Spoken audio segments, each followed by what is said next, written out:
J'ai une bonne nouvelle pour toi. Salut, salut. Sois encore béni dans le nom de Jésus. J'ai une bonne nouvelle pour toi. La bonne nouvelle, c'est quoi d'abord? La bonne nouvelle, c'est une nouvelle qui peut te mettre en joie. C'est une nouvelle qui peut te donner la paix du cœur. C'est une nouvelle qui peut te donner la santé. C'est une nouvelle qui peut fortifier tes os. J'ai une bonne nouvelle pour toi. Je vais juste te dire que ta situation n'est pas pire. Ta situation, rien n'est fini pour toi. Tu peux encore espérer, tu peux encore avoir de l'espoir. C'est pas parce que ton entourage se moque de toi, c'est pas parce que les gens te critiquent. Ne regarde pas ta maladie, ne dis pas que non, tout est fini pour moi, je n'espère plus à quelque chose.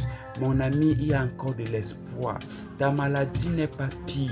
Oui, même si c'est le cancer de sang, c'est pas pire. Même si c'est les fibromes, les kystes, c'est pas pire. Même si on t'a opéré 6 fois, c'est pas pire. Même si tu as quel genre de maladie, c'est pas pire. Ta situation n'est pas pire. Il y a encore de l'espoir. Il faut encore espérer. Il y a encore de l'espoir pour toi, frère. Il y a de l'espoir. Il y a de l'espoir. Ta situation n'est pas pire. Mon frère, ne te lamente pas.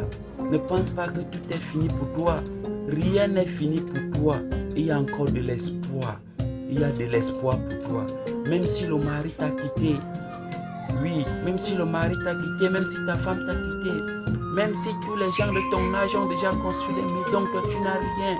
Ne dis pas que non, pour moi vraiment, tout est fini. Rien n'est fini pour toi.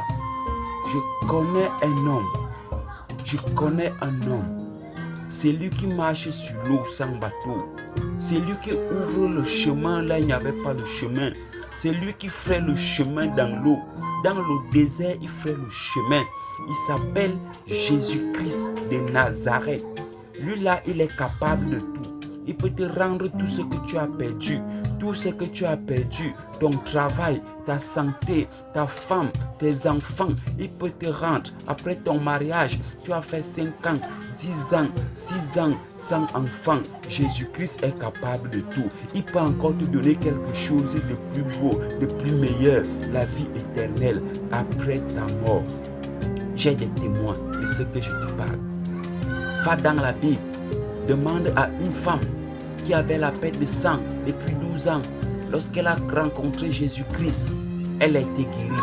Va dans la Bible, regarde le malade qui était à la piscine de Bethesda depuis 38 ans. Quand elle a rencontré Jésus-Christ, elle a été guérie. Va dans la Bible, demande à une femme qui avait 7 démons.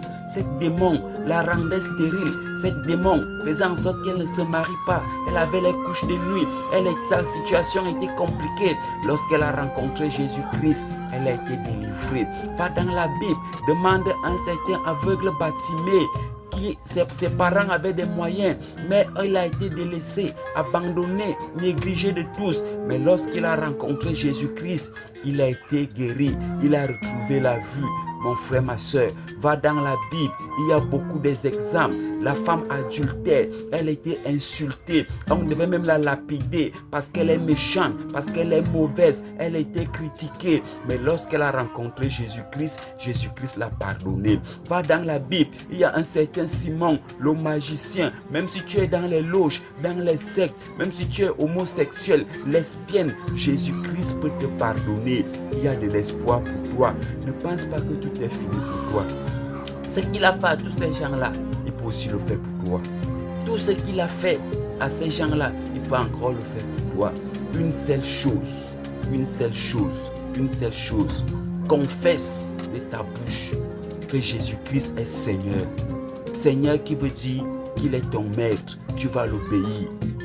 Et confesse de ta bouche que Jésus-Christ est sauveur. Sauveur qui veut dire quand tu seras dans le danger, il va t'épargner. Et crois dans ton cœur qu'il est mort sur la croix de Golgotha. Il a été enterré. Le 3e jour, il est ressuscité. Qu'il est assis à la droite du Père. À l'instant même, le salut entre dans ta maison. Le salut entre dans ta vie. N'endurcis pas le cœur. C'est un Dieu merveilleux. C'est un Dieu compatissant. C'est un Dieu miséricordieux. Lent en colère, mais riche en bonté. Il ne veut pas la mort du pécheur. Il veut que le pécheur se répande. Oui, il n'est pas venu pour des justes, il est venu pour des pécheurs. Mon frère, entre au-dedans de toi. Regarde la bonté de ce Dieu. Regarde la miséricorde de ce Dieu. Il n'est pas un homme. Les hommes peuvent te critiquer. Son regard n'est pas le regard des hommes. Il ne voit même pas ce que toi tu penses. C'est un Dieu amour. Reviens à ce Dieu-là. Donne ta vie à Jésus-Christ. Jésus-Christ t'aime. Il est là pour te sauver. N'endurcis pas ton cœur. Frère, n'endurcis pas ton cœur. Sois béni dans le nom de Jésus-Christ. Si tu as écouté le son de sa voix, n'endurcis pas ton cœur. Jésus-Christ t'aime. Je t'aime de tout mon cœur dans l'amour du Seigneur, mais Jésus-Christ t'aime davantage. Que Dieu te bénisse.